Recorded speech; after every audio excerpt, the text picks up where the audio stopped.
بسم اللہ الرحمن الرحیم الحمد للہ رب العالمین والصلاة والسلام علی سید الانبیاء واشرف المرسلین وعلی آلہ وصحبہ اجمعین، اما بعد۔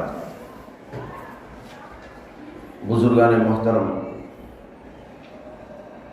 ملت اسلامیہ ہندیہ کے تمام افراد، مرد عورت، بچے و بوڑھے، تمام حضرات سے ایک اہم گزارش اس وقت کرنا چاہتا ہوں، اور وہ یہ ہے کہ 22 جنوری کو رام مندر کا افتتاح کا اعلان کیا گیا ہے۔ بہت سے مسلمانوں میں یہ تشویش ہے کہ اس وقت ہم مسلمانوں کو کیا کرنا چاہیے۔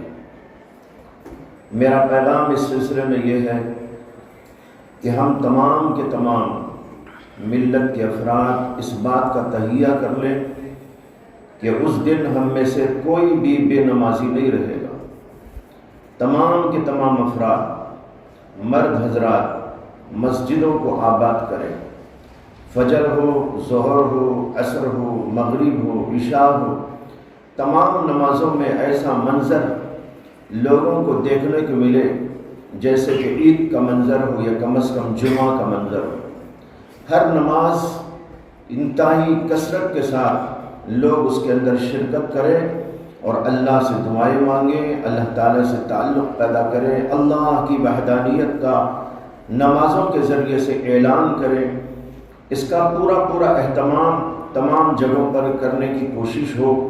ہر علاقے کے لوگ اور ہر جگہ کے علماء کرام، مشائخ اعظام اور دانشوران ملت اور مختلف جماعتوں اور مختلف تحریکوں سے تعلق رکھنے والے افراد اس سلسلے میں جد و جہد کریں اور تمام کے تمام مسلمانوں کو مسجد کی طرف لانے کی اور ادھر متوجہ کرنے کی کوشش کریں۔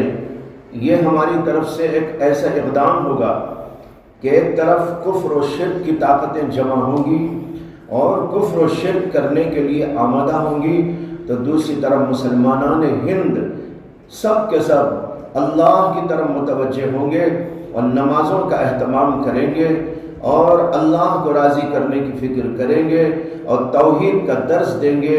نماز سب سے بڑی وہ عبادت ہے جو اللہ کی توحید پر مشتمل ہے، اور اللہ تعالیٰ کی توحید کے نعرے بلند کیے جاتے ہیں۔ اللہ اکبر کی صدائیں پوری نماز کے اندر ہوتی ہیں۔ لہذا تمام ملت اسلامیہ کے افراد سے، چھوٹے ہوں بڑے ہوں، سب سے گزارش ہے مسجدوں کو آباد کریں اور تمام کی تمام مساجد اس دن ایسی نظر آنے لگیں جیسے کہ عیدگاہ کا منظر ہوتا ہے، اور عورتیں اپنے اپنے گھروں میں پوری پابندی کے ساتھ، اہتمام کے ساتھ صبح سے شام تمام نمازوں کو ادا کریں۔